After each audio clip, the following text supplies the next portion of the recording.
கிறிஸ்துவுக்குள் மிகவும் பிரியமானவர்களே, இயேசு கிறிஸ்துவின் நாமத்தில் உங்கள் யாவரையும் அன்போடு கூட நான் வாழ்த்துகிறேன். இந்த நாளிலும் தேவன் நம்மோடு கூட இடைப்படுகின்ற வார்த்தை ஏசாயா 29ஆம் அதிகாரம் 22ஆம் வசனம். ஆகையால் ஆபிரகாமை மீட்டுக்கொண்ட கர்த்தர் யாக்கோபின் வம்சத்தை குறித்து, இனி யாக்கோபு வெட்கப்படுவதில்லை, இனி அவன் முகம் செத்துப் போவதும் இல்லை. ஆம், இந்த வார்த்தையின் மூலம் தேவன் இன்றைக்கு நம் ஒவ்வொருவரோடும் கூட தீர்க்க தரிசனமாக இடைப்பட விரும்புகிறார். ஆம், ஆண்டவர் சொல்லுகிறார், இன்றைக்கு ஆபிரகாமின் வம்சமாகிய நம்மை குறித்து அவர் சொல்லுகிற வார்த்தை, இனி யாக்கோபு வெட்கப்படுவதில்லை, இனி அவன் முகம் செத்துப் போவதுமில்லை. இதில் யாக்கோபு அப்படிங்கிற அந்த பேரை எடுத்துட்டு உங்க பேரை சொல்லிட்டு இந்த வார்த்தையை நீங்க சொல்லுங்க. இனி உங்கள் முகம் வெட்கப்படுவதில்லை, இனி உங்கள் முகம் செத்துப் போவதுமில்லை. ஒருவேளை இதுவரைக்கும் ஒருவேளை வெட்கப்பட்ட சூழ்நிலையில, அவமானப்பட்ட சூழ்நிலையில எல்லாருக்கும் முன்பாகவும் உங்கள் முகங்கள் செத்துப்போன நிலைமையில இருந்திருக்கலாம். ஆனா இனிமேல் தேவன் செய்ய போகிற காரியங்கள் அது பயங்கரமானவைகளாய் இருக்கும். அவர்கள் அவரை நோக்கி பார்த்து பிரகாசம் அடைந்தார்கள்.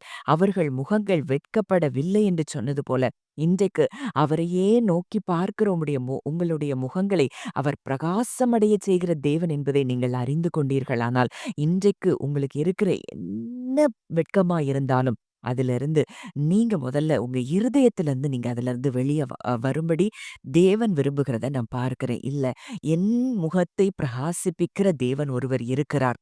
என்னுடைய எல்லா சூழ்நிலைகளிலும் என்னுடைய முகத்தை பிரகாசிப்பிக்கிறவர் ஒருவர் இருக்கிறார். ஒருவேளை அன்றைக்கு பரிசுத்தவான்களுடைய வாழ்க்கையில நம்ம பார்க்கிறோம். அன்றைக்கு யோசேப்புக்கு விரோதமாய், தாவீதுக்கு விரோதமாய் எல்லாம் வெட்கப்படுத்தும்படியான சூழ்நிலைகள் அங்கே தாவீதுக்கு விரோதமாய், அந்த கோலியாத்துக்கு எதிரான அந்த யுத்தத்துல அவனுடைய சகோதரர்கள் எல்லாம் அவனை கடிந்து கொள்றாங்க.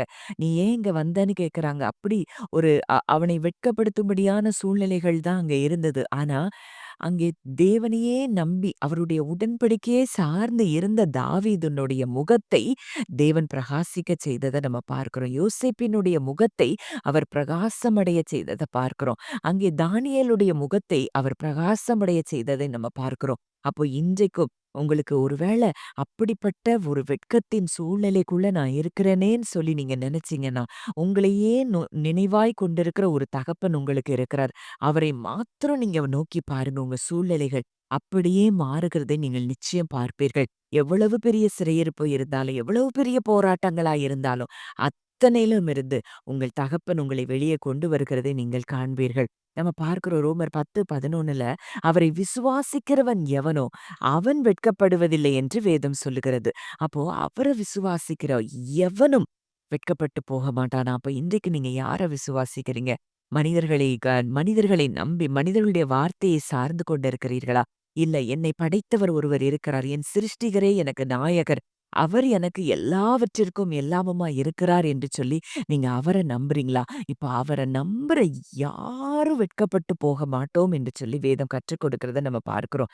ஏன்னா தேவன் மேல நம்ம வைத்திருக்கிற விசுவாசம், நமக்குள்ள இருக்கிற ஆழமான பயங்கள்ல இருந்தும், வெட்கத்துல இருந்தும் நம்மை வெளியே கொண்டு வந்து நமக்கு ஒரு தைரியத்தையும் கனத்தையும் அங்கே தேவன் நமக்கு தருகிறத நம்ம பார்க்கிறோம். அததான் யோவேல் 2:26, 27 கூட பார்க்கிறோம். நீங்கள் சம்பூரணமாக சாப்பிட்டு திருப்தி அடைந்து உங்களை அதிசயமாய் நடத்தி வந்த உங்கள் தேவனாகிய கர்த்தருடைய நாமத்தை துதிப்பீர்கள். என் ஜனங்கள் ஒருபோதும் வெட்கப்பட்டு போவதில்லை. அப்போ நம்ம சம்பூர்ணமா சாப்பிட்டு திருப்தி அடைந்து அதிசயமா நடத்திட்டு வந்த நம்ம தேவனை துதிக்கிற நாட்களுக்குள்ள நம்ம வந்திருக்கிறோம். அவருடைய ஜனங்களாகிய நாம் ஒருபோதும் வெட்கப்பட்டு போவதில்லையாம். அப்போ இன்றைக்கு ஒண்ணே ஒண்ணு உங்க இருதயத்தின் ஆழமா பதிக்க வேண்டியது, உங்க சூழ்நிலை எதுவா இருந்தாலும் நிச்சயமாய் அவர் உங்களை பிரகாசிக்க பண்ணுகிறார், பிரகாசிப்பிக்க பண்ணுகிறார். நீங்க ஒரு காலம் வெட்கப்பட்டு போக மாட்டீங்க அப்படிங்கிறது தான் அவருடைய வாக்குத்தத்தமா இருக்கிறது. அவருடைய வாக்குத்தத்தத்தை நாம் நினைவு கூறும்போது அவருடைய இருதயத்தை நம்ம அங்க பார்க்கிறோம். அப்போ என் பிள்ளை ஒரு நாள் வெட்கப்பட்டு போகக்கூடாதுங்கிறது தான் அவருடைய எண்ணமா இருக்கிறது என்றால், இன்றைக்கு நீங்க ஒரு நாளும் ஒருவரும் வெட்கப்பட்டு போக வேண்டிய சூழ்நிலைக்குள்ள தேவன் உங்களை கொண்டு வருவதில்லை என்பதை நீங்கள் அறிந்து கொண்டீர்களானால், நீங்கள் அறிந்து கொண்டதை பெற்றுக்கொள்வதும் நிச்சயமாயிருக்கிறது. அப்போ இன்றைக்கு அவரை விசுவாசிக்கிறவன் அந்த விசுவாசத்தினாலேயே அவன் பிழைப்பான், நீதிமான் பிழைப்பான் என்று சொல்லி நம்ம பார்க்கிறோம். இன்றைக்கு நீங்கள் பிழைக்கும்படியாய், இன்றைக்கு உங்கள் முகங்களை பிரகாசிப்பிக்க பண்ணும்படியாய் அவர் அதிசயமாய் உங்களை நடத்தி வந்த அந்த பாதைகள் எல்லாம் நினைச்சு நீங்க துதிக்கிற நாட்களுக்குள்ள நீங்க வந்திருக்கிறபடியினால், உங்கள் முகங்கள் ஒரு காலும் வெட்கப்பட்டு போவதில்லை என்பதை அறிந்து விசுவாசித்து நன்றி செலுத்த ஆரம்பியுங்கள். ஜெபிக்கலாம். நல்ல தகப்பனே, நன்றியோடு உம்மை துதிக்கிறோம், ஸ்தோத்தரிக்கிறோம் அப்பா. இனி ஆண்டவரே உம்முடைய பிள்ளைகளாகிய எங்களுடைய முகங்கள் வெட்கப்படுவதில்லை. இனி எங்களுடைய முகங்கள் செத்துப் போவதில்லை என்று சொல்லி நாங்கள் பார்க்கிறோம் அப்பா. ஒரு நாள் எங்கள் முகங்களை வெட்கப்படுத்தாதவர், ஒரு நாளும் எங்கள் முகங்களை செத்துப் போகச் செய்யாதவர், இந்த நாளிலும் எங்களோடு கூட இருந்து கரம் பிடித்து நீர் எங்களை நடத்துகிறபடியினால் நாங்கள் நன்றி செலுத்துகிறோம் அப்பா. என் ஜனங்கள் ஒருபோதும் வெட்கப்பட்டு போவதில்லை என்று சொல்லி வேதம் சொல்லுதுப்பா. உம்முடைய பிள்ளைகளாகிய நாங்கள் ஒருபோதும் வெட்கப்பட்டு போவதில்லை அப்பா. ஆண்டவரே, நீர் இருக்கிறீர், எங்களோடு கூட நீர் இருக்கிறீர், எங்களோடு கூட நீர் உலாவுகிறீர், எங்களோடு கூட நீர் நடக்கிறீர் அப்பா.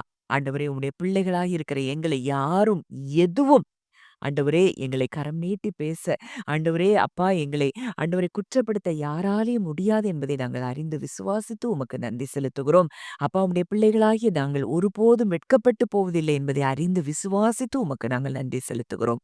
துதி கன மகிமை யாவையும் இயேசு ஒருவருக்கே செலுத்துகிறோம். கர்த்தரும் மீட்பருமாகிய இயேசுவின் மூலம் கேட்கிறோம் ஜீவனுள்ள நல்ல பிதாவே. ஆமென்.